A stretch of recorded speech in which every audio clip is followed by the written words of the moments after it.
Alright, so this is going to be part 2 of my YALE large format interchangeable core series, I guess.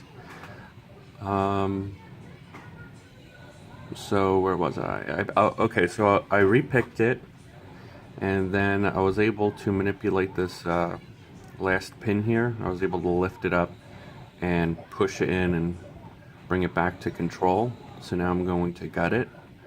The screw here, just all this does is I think it makes it so you can't overturn the lug. It's kind of like a stop, and I'm going to leave that on for the time being.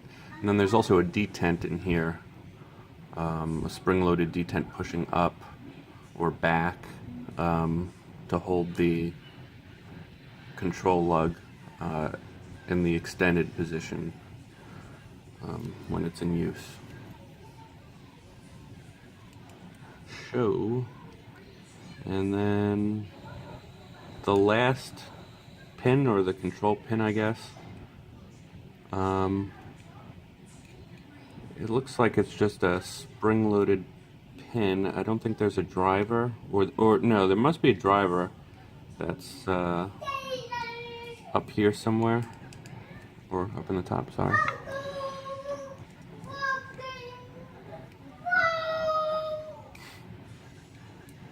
Alright, let's try to get this thing off. This is... and I'm not sure what this is yet.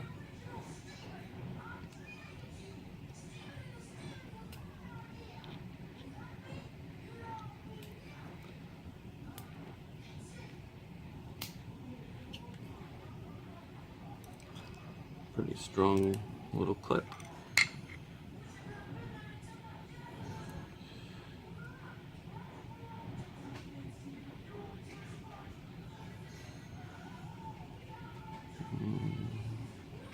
Alright, I guess I'll try to push a follower through. Oh no. Alright, I just completely doomed this lock. What happened here? Alright, so it turned into the... well, actually, it's not... is it doomed? I'm trying to think here. I just accidentally turned it into the locked position. So I'll take out the first key pin.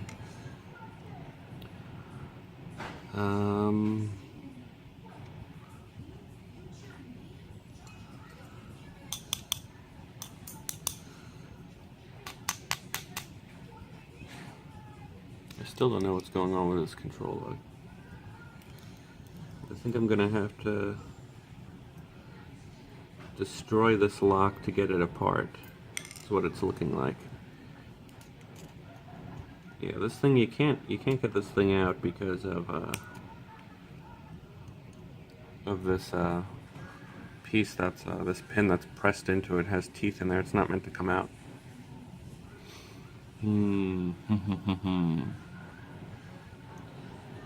Yeah, so now in the 5th or 4th chamber, there's going to be a... I'm trying to think. Or no, in the 3rd chamber here, here's 1, 2. So in the 3rd chamber, there's going to be a driver only. Let's see if we can, and then I gotta manipulate... oh yeah, now I don't have to worry about the control lug. So... let's see how difficult this is going to be. I might have to cut and come back to this.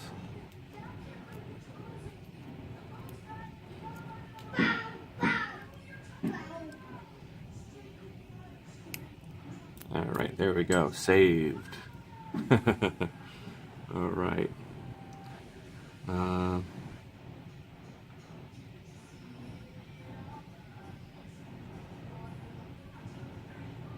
gonna flip it around here so I don't destroy it again.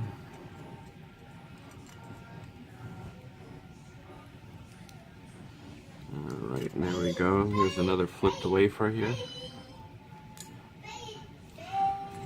Alright, so I think 1 is now empty. 2.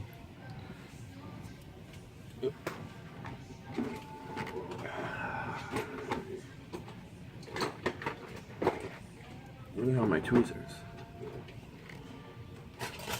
Alright, here we go.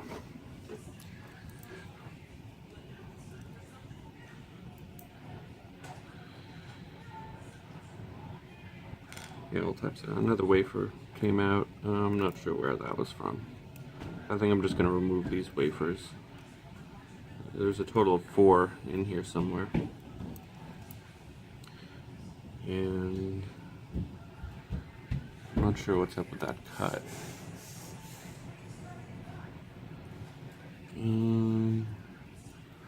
Alright. Okay, so this has like a spring-loaded pin in here. I'm not sure how lifting this would turn the control lug.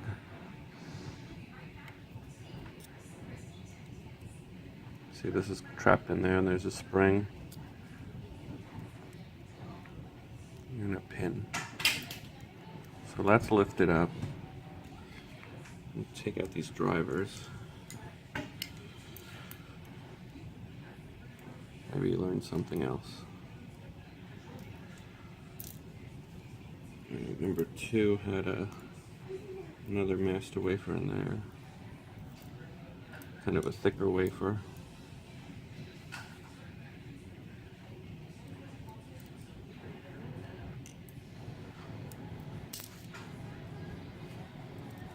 So just regular drivers.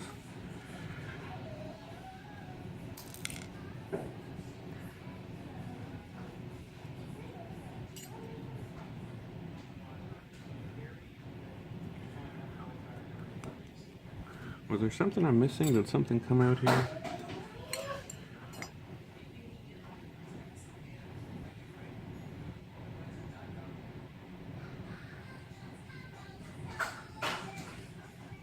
Yeah, I'm not too sure why the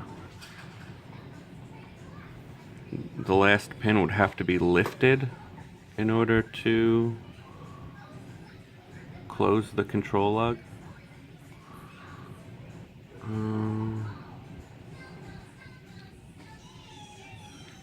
I think what it does is just pushes on here. I'm trying to think. So it's, oh, there goes the springs.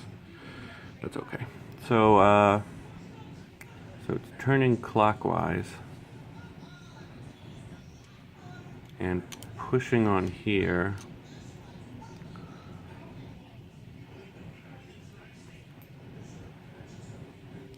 Oh, okay. So turning it clockwise pushes on it. Let's try to get this in frame here. So there's some important stuff going on. So pushes on it. There's a detent holding it in, so it doesn't just rattle around and open, I suppose. Although that wouldn't really happen because there's no, it can't turn. I guess if you unlock it normally, there's a detent in there, so it can't just swivel open or on its own. So this can't be pushed in on its own. So this turns while this pin is pushed up, this tiny trapped pin in here, while that pushes up, and there's a little place for this wafer to go, and it turns into here. So this would, let's see, so this would be control, and then when you relock it, see the detent snapped back up.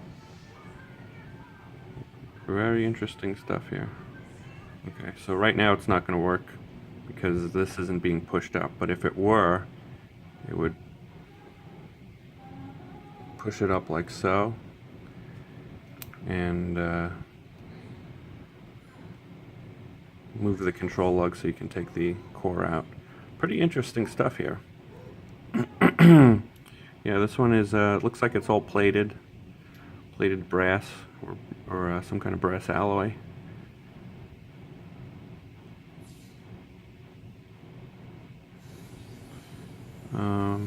The screw was there just so it can't overturn, I believe. I'm not too sure on that.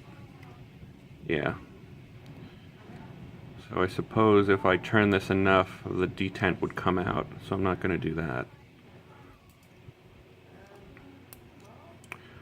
Alright, now I'm going to get it back together. Kind of an interesting lock, different than anything I've seen before with this kind of mechanism, similar to that of like a, I guess it's most similar to a Schlage interchangeable core. Although that just has, I believe, a pin with a little, almost like a little collar piece. Alright, well, that was interesting. Maybe I'll take some pictures. And I'm not really going to clean this up too much because I don't want to take off the finish, so I'm not going to polish it. I'm just going to clean it with chemicals. Alright, and that's that. Again, here's the pin stacks, just all regular stuff. There were miscellaneous wafers floating around in there. It was a 5-pin lock, and the keyway was kind of different, like so. Well, here's it in its original state, I guess. It's hard to tell from here. There it is. Alright, that's it. That's all I've got. Interesting lock. There's the cutout. Very cool stuff. I do have 4 of these, so if anybody wants one, let me know. Thanks for watching, and happy picking.